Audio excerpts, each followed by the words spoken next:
Hello and welcome to my channel. आज की video है हमारी second chapter nutrition in animals, जो कि क्लास 7 के साइंस सब्जेक्ट का है। तो इस चैप्टर को अब हम शुरू करते हैं। तो इस चैप्टर में हम पहले से जानते हैं कि प्लांट क्या होते हैं, अपना फूड फोटोसिंथेसिस की प्रोसेस से खुद बनाते हैं, पर एनिमल्स नहीं बनाते हैं। तो एनिमल्स प्लांट पे डायरेक्टली या फिर इनडायरेक्टली डिपेंडेंट होते हैं, और कुछ एनिमल्स ऐसे होते हैं जो प्लांट और एनिमल्स दोनों को खाते हैं। हम जानते हैं कि हमें फूड की रिक्वायरमेंट क्यों होती है, proper growth, repair and functioning of the body. हम जानते हैं कि हमारी फूड में क्या क्या कंपोनेंट्स होते हैं।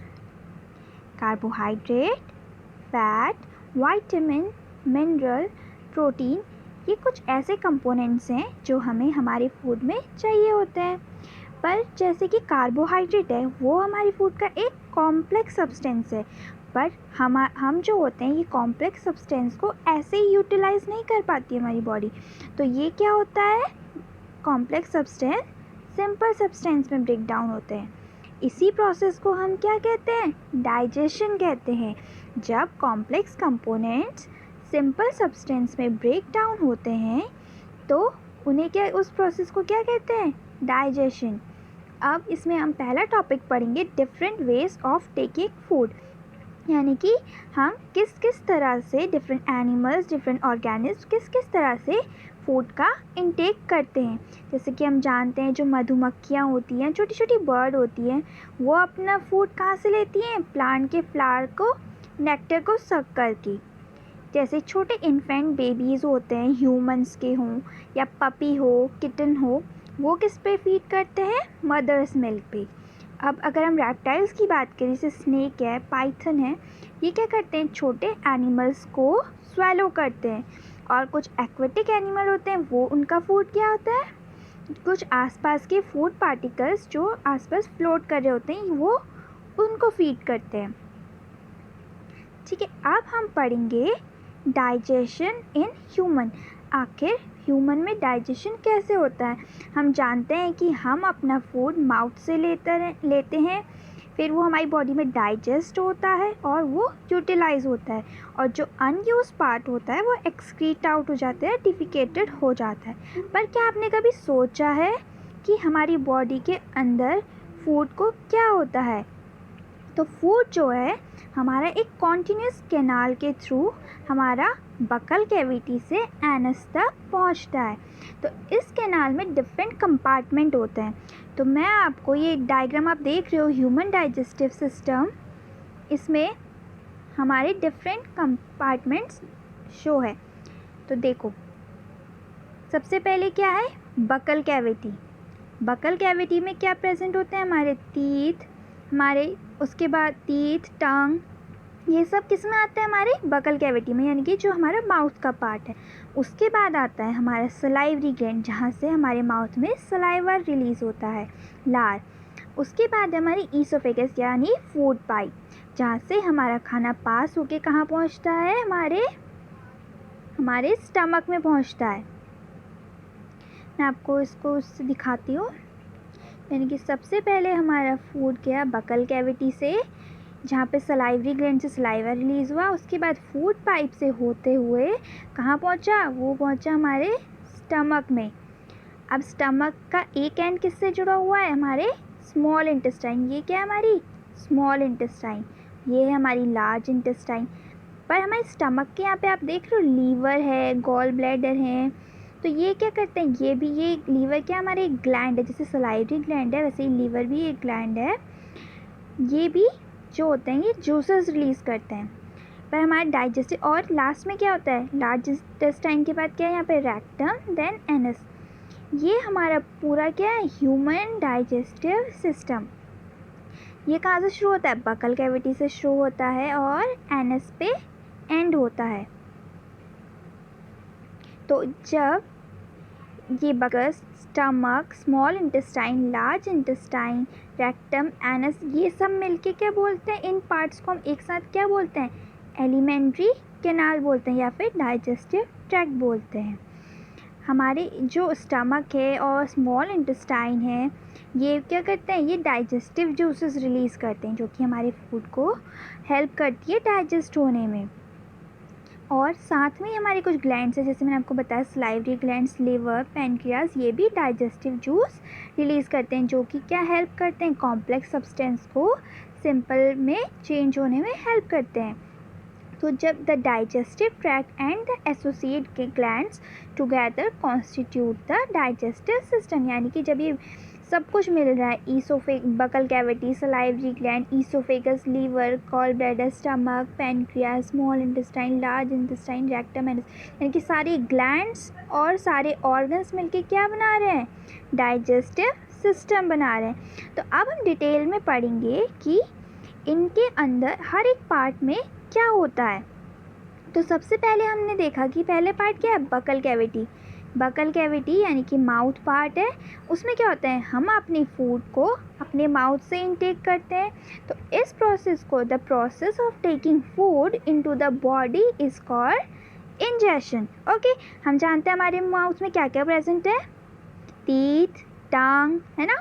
तो टीथ क्या फंक्शन क्या होता है, वो क्या करते हैं, हमारे टीथ हमारी फूड को कटिंग, पियर्सिंग और चूइंग एंड ग्राइंडिंग में हेल्प करते हैं। तो हम जानते हैं कि हमारे क्या होते हैं, बचपन में जब हम 6 से 8 साल के होते हैं तो हमारे कैसे टीथ होते हैं, मिल्क टीथ होते हैं। उसके बाद क्या होता है, जब दूध के दांत टूटते हैं तो उसके बाद क्या आते हैं, परमानेंट टीथ आते हैं। तो इस डायग्राम से अब हम देखेंगे डिफरेंट टाइप ऑफ टीथ, हमारे मुंह में किस तरह के दांत होते हैं। जो मैंने येलो कलर से दिखाया है ये होते हैं हमारे माउथ में इंसीजर्स। इंसीजर हमें जिससे फूड बाइट करते हैं। और यहाँ पे आप कैनाइन देख रहे हो, पिंक रेड कलर से मैंने दिखाया है, वो है कैनाइन। ये पियर्सिंग और टीयरिंग में काम आते हैं। उसके बाद आते हैं हमारे प्रीमोलर्स, फिर आते हैं हमारे लास्ट में 3 का सेट है, ये होते हैं मोलर्स। तो इस तरह से हमारे कुछ टीथ, मतलब हमारे टीथ अरेंज होते हैं, ठीक है। तो ये हमारा अब हम पढ़ेंगे एक्चुअल में होता क्या है मुंह में। जब हमने दांतों से ये फूड को बाइट किया, स्मॉल स्मॉल पीसेस में हमने उसको बाइट करके उसको च्यू कर रहे हैं, तो हमारे मुंह में क्या होती है, लार होती है, सलाइवा होता है। उसका काम क्या होता है, वो क्या करती है, स्टार्च को शुगर में चेंज कर देती है। The saliva breaks down the starch into sugar. अब हमारे माउथ में क्या एक और चीज़ होती है, टंग। टंग क्या है, एक फ्लैशी मस्कुलर ऑर्गन है जो कि हमारे बकल कैविटी के बैक फ्लोर से अटैच्ड होता है और सामने की तरफ से फ्री होता है, और हम अपनी टंग को हर डायरेक्शन में घुमा पाते हैं। और हमारी टंग का फंक्शन क्या होता है, हम टंग की हेल्प से बोल पाते हैं, है ना। और इसका दूसरा फंक्शन होता है, ये सारे सलाइवा को हमारे माउथ में, जो हमारी सलाइवरी ग्लैंड से सलाइवा रिलीज़ हो रहा है, उसको हमारे फूड में अच्छे से मिक्स करने में हेल्प करती है, ताकि जो हम फूड को च्यू कर रहे हैं वो सॉफ्ट हो जाता है, ईजीली स्वेलो हो जाता है। और हम जानते हैं हमारी जो टंग होती है उसमें डिफरेंट टेस्ट बर्ड्स भी होते हैं, जो कि हम डिफरेंट बता पाते हैं कि हमारी कि खाना मीठा है, नमकीन है, खट्टा है, कड़वा है ना। तो ये हमारी टंग का आप देख रहे हो डिफरेंट रीजन, इसको मैं किया है। हमारी टंग में जो सबसे आगे टिप का पोर्शन होता है, वहाँ पे हमें ना स्वीट टेस्ट बर्ड होता है, हमारे स्वीट फील जो होता है हमारी टिप के आगे की तरफ को होता है, टिप में। उसके बाद के पोर्शन होता है सॉल्ट, वहाँ पे हमें नमक वाला जो पोर्शन होता है, सॉल्टी चीज़ जो होती है हमें वहाँ पर ज़्यादा फील होती है। फिर आते हैं सार मीन्स खट्टा, उसके बाद लास्ट में जो होता है हमें बिटर यानी कि कड़वा फील होता है। तो इस तरह से हमारे बकल कैविटी में टीथ और टंग का फंक्शन होता है। अब हमारा फूड कहाँ जाता है, बकल कैविटी और सलाइवरी ग्लैंड के बाद हमारा कहाँ गया फूड, ईसोफेगस यानी कि फूड पाइप में गया। जो हमने फूड स्वेलो किया था वो कहाँ पहुँचा, हमारी फूड पाइप या ईसोफेगस में पहुँचा। अब वहाँ से क्या हुआ, फूड वहाँ से क्या होता है, नीचे को पुश डाउन होता है उस वॉल से। अब वो कहाँ पहुँचता है, फूड पाइप से वो पहुँचता है स्टमक में। स्टमक हमारा एक थिक वॉल बैग है जो कि its shape is like a flattened J and it is the widest part of the alimentary canal. अब ये स्टमक जो होता है ये फूड रिसीव करता है हमारी फूड पाइप से एक एंड से, और जो फूड का स्टमक का दूसरा एंड है वो कहाँ से जॉइन होता है, वो होता है स्मॉल इंटेस्टाइन पे। हम जानते हैं जो हमारा स्टमक है उसकी जो इनर लाइनिंग होती है वो म्यूकस, HCl यानी कि हाइड्रोक्लोरिक एसिड रिलीज़ करती है, कुछ दूसरे डाइजेस्टिव जूसेस रिलीज़ करती है। अच्छा, तो म्यूकस क्यों रिलीज़ होता होगा? म्यूकस इसलिए रिलीज़ होता है ताकि वो जो हमारे स्टमक की लाइनिंग है, जो HCl हम एसिड प्रोड्यूस हो रहा है पेट में, उससे उसको प्रोटेक्ट करे। एसिड क्यों प्रेजेंट होता होगा? एसिड इसलिए होता है कि जो हमारे फूड में अगर कुछ बैक्टीरियाज आ गए हैं, वो एसिड उन बैक्टीरियाज को किल करता है और हमारे पेट का जो मीडियम है उसको एसिडिक बनाता है। जो अगर एसिडिक होगा तो जो हमारे डाइजेस्टिव जूसेस हैं वो फूड पे ज़्यादा अच्छे से एक्ट कर पाते हैं। जो डाइजेस्टिव जूसेस होते हैं उनका काम क्या होता है? वो प्रोटीन को सिंपल सब्सटेंस में ब्रेक डाउन कर देते हैं। अब क्या होता है, हम जानते हैं फूड का एक एंड फूड पाइप से, स्टमक का एक एंड फूड पाइप से कनेक्टेड था, दूसरा स्मॉल इंटेस्टाइन से। तो अब हमारा फूड कहाँ पहुँचा? स्मॉल इंटेस्टाइन में पहुँचा। स्मॉल इंटेस्टाइन का नाम स्मॉल है लेकिन वो बहुत हाईली कॉइल्ड होती है और बहुत लंबी होती है, यानी कि 7.5 मीटर लॉन्ग होती है। यानी कि नाम स्मॉल है लेकिन वो है बहुत लॉन्ग, 7.5 मीटर लॉन्ग। अब इसमें क्या होता है, इसमें जो हमारे लीवर, मैंने आपको दिखाया था, लीवर और पैनक्रियाज होते हैं, उससे सिक्रीशन होता है। वो कहाँ पहुँचता है? वो जूसेस का सिक्रीशन वो पहुँचते हैं वो जूसेस स्मॉल इंटेस्टाइन में। तो हम पहले पढ़ते हैं लीवर में। एक्चुअली लीवर क्या प्रोड्यूस करता है? लीवर एक रेडिश ब्राउन ग्लैंड होता है जो कि हमारे अपर पार्ट में होता है, एब्डोमेन के राइट साइड के अपर पार्ट में होता है, और ये हमारा largest gland in the body. ठीक है, it is the largest gland in the body. कौन? लीवर सबसे बड़ा ग्लैंड है हमारी बॉडी का। ये क्या सिक्रीट करता है? ये बाइल जूस सिक्रीट करता है, जिसको कहाँ स्टोर किया जाता है? जो कि वो स्टोर होता है हमारे गॉल ब्लैडर में। बाइल का काम क्या होता है? बाइल का काम होता है इसका digestion, in the digestion of fat, यानी कि फैट के डाइजेशन में कौन हेल्प करता है? बाइल जूस हेल्प करता है। जो कौन सिक्रीट करता है? लीवर। और उसको कौन स्टोर करता है बाइल जूस को? Gall bladder. अब बात करते हैं पैनक्रियाज की। पैनक्रियाज एक लार्ज क्रीम कलर्ड ग्लैंड होता है जो कि कहाँ लोकेटेड होता है? हमारे स्टमक के नीचे। जो पैनक्रियाटिक जूस होते हैं वो किस पे एक्ट करते हैं? वो कार्बोहाइड्रेट, फैट एंड प्रोटीन में एक्ट करके उनको सिंपल फॉर्म में चेंज कर देते हैं। तो अब हमें पता चल गया कि जो लीवर से बाइल जूस रिलीज़ हो रहा था और जो पैनक्रियाज से पैनक्रियाटिक जूस रिलीज़ हो रहा था वो कहाँ पहुँच रहा है? हमारी स्मॉल इंटेस्टाइन में पहुँचता है। अब ये सब होने के बाद जो पार्शियली डाइजेस्टेड फूड होता है वो अब हमारी जो स्मॉल लोअर पार्ट में पहुँचता है। ठीक है, वहाँ पे क्या होता है? वहाँ पे जो कार्बोहाइड्रेट होता है वो सिंपल शुगर में ब्रेक डाउन हो जाता है। सिंपल शुगर क्या?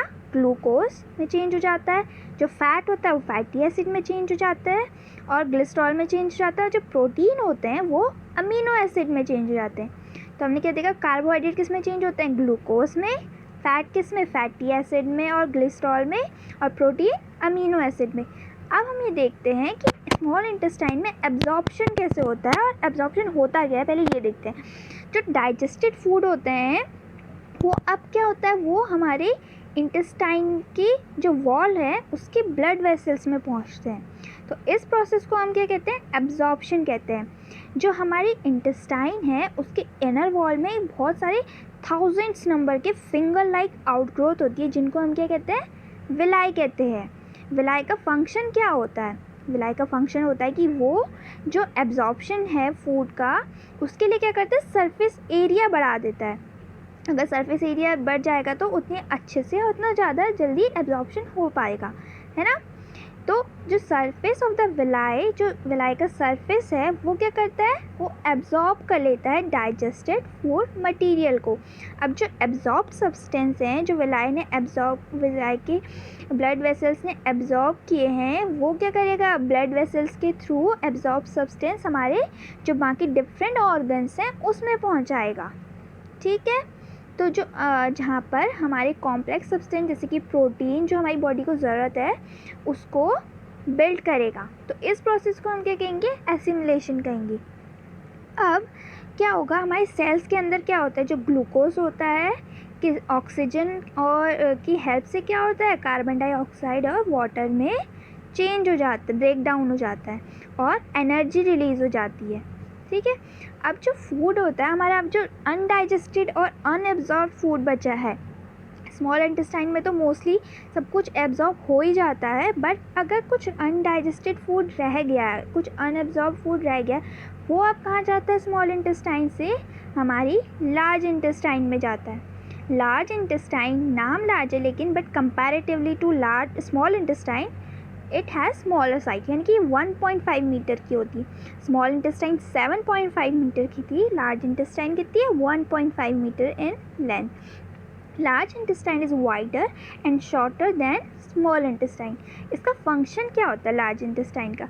इसमें जो हमारा अनडाइजेस्टेड और फूड है उसमें क्या करते हैं, लार्ज इंटेस्टाइन जो होता है उसमें से वाटर और कुछ सॉल्ट्स जो होते हैं उनको एब्जॉर्ब करने का इसका फंक्शन होता है। और जब ये वाटर और कुछ सॉल्ट्स को एब्जॉर्ब कर लेता, उसके बाद जो अनडाइजेस्टेड फूड मटेरियल बचता है वो कहाँ जाता है, हमारे रेक्टम में जाता है, जो कि सेमी सॉलिड फीसिस की फॉर्म में स्टोर होता है। उसके बाद एनस के थ्रू फीकल मैटर को हम क्या करते हैं, एक्सक्रीट आउट कर देते हैं। तो इस प्रोसेस को क्या कहा जाता है, इजेशन कहा जाता है। तो आई होप आपको डाइजेशन इन ह्यूमंस समझ में आया होगा, जो कहाँ से शुरू हुआ था, बकल कैविटी से, और कहाँ पर एंड हुआ, इजेशन, एनस के थ्रू जब इजेशन हुआ वहाँ पे एंड होता है। पर अब हम नेक्स्ट टॉपिक है हमारा डाइजेशन इन ग्रास ईटिंग एनिमल। हमने ह्यूमंस का तो पढ़ा, अब हम पढ़ेंगे कि ग्रास ईटिंग एनिमल्स में डाइजेशन कैसे होता है। हमने देखा है कि काऊ, बफेलो या फिर कोई भी ग्रास ईटिंग कंटिन्यूसली क्या करते हैं, मुंह अपना हिलाते रहते हैं, चबाते रहते हैं कुछ ना कुछ। पर ऐसा जब वो नहीं भी खा रहे होते तब भी मुंह हिलाते थे, तो ऐसा क्यों करते होंगे वो? एक्चुअल में होता क्या है ना कि वो अपना वो जो ग्रास खाते हैं उसको वो पहले ही स्वेलो कर चुके होते हैं। पर क्या उनकी बॉडी में क्या होता है, उनकी बॉडी में एक पार्ट होता है जिसको हम र्यूमन कहते हैं, जो स्वेलो, उन्हें ग्रास को स्वेलो किया है वो वहाँ पर जाके स्टोर हो जाती है। ठीक है, उसके बाद फूड क्या होता है, वहाँ पे स्टोर होके पार्शली डाइजेस्टेड फॉर्म में स्टोर होता है, जिसको हम क्या कहते हैं, कर्ड कहते हैं। अभी जो कर्ड होता है ना, स्मॉल लम्प्स की फॉर्म में वापस से उनके मुंह में आता है। तो जब एनिमल दोबारा उसको च्यू करते हैं तो उस प्रोसेस को क्या कहते हैं, र्यूमिनेशन कहते हैं। और जो इस तरह के एनिमल्स होते हैं उनको क्या कहा जाता है, र्यूमिनेंट्स कहा जाता है।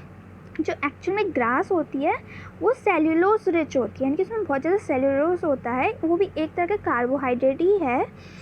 जो हम र्यूमिनेंट्स कह रहे हैं एनिमल्स, वो कौन कौन से होते हैं, कैटल, डियर, ये सब होते हैं। इनके जो र्यूमन होता है, अभी डायग्राम देख रहे हो, डाइजेस्टिव सिस्टम ऑफ र्यूमिनेंट्स, इसमें अभी एक काऊ देख रहे हो, इसमें क्या देखो, इसने घास खाई, इसका ईसोफेगस है, यहाँ पे ग्रीन कलर का र्यूमन है, उसके बाद स्मॉल इंटेस्टाइन है, नीचे क्या स्टमक है, स्टमक के ऊपर ही है र्यूमन, और आप पीछे से सीकम देख रहे होगे, उनके बाद ऊपर स्मॉल इंटेस्टाइन है, देन लार्ज इंटेस्टाइन है ना।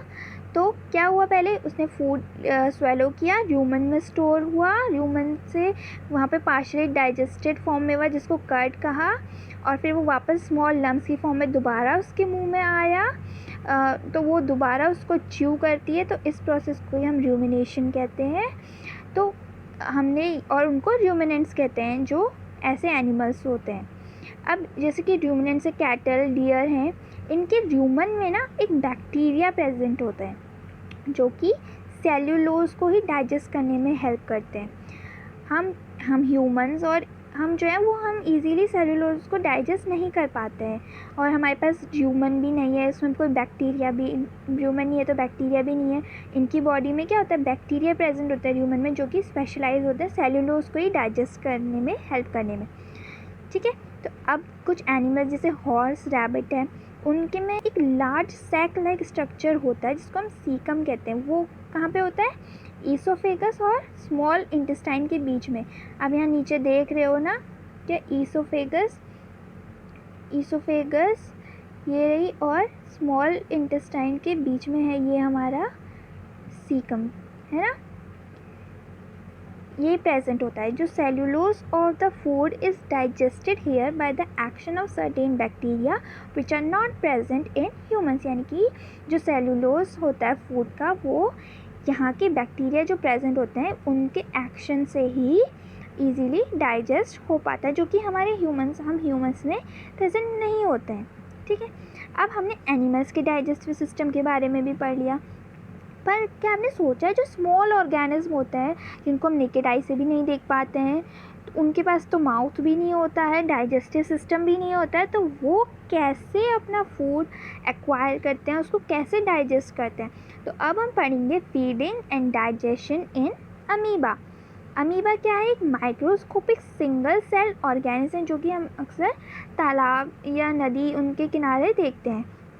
अमीबा में क्या होता है, सेल मेम्ब्रेन होती है और क्या होता है, एक राउंडेड डेंस न्यूक्लियस होता है। अभी डायग्राम में देख रहे होगे, न्यूक्लियस है, सीडोपोडियम है, फूड पार्टिकल है यहाँ पे को, और फूड वैक्यूल है। तो अब हम देखते हैं कि ये एक्चुअल में करता क्या है, अमीबा कैसे फूड को लेता है और कैसे डाइजेस्ट करता है। आप ये सीडोपोडिया देख रहे हो यहाँ पर, ये है सीडोपोडियम।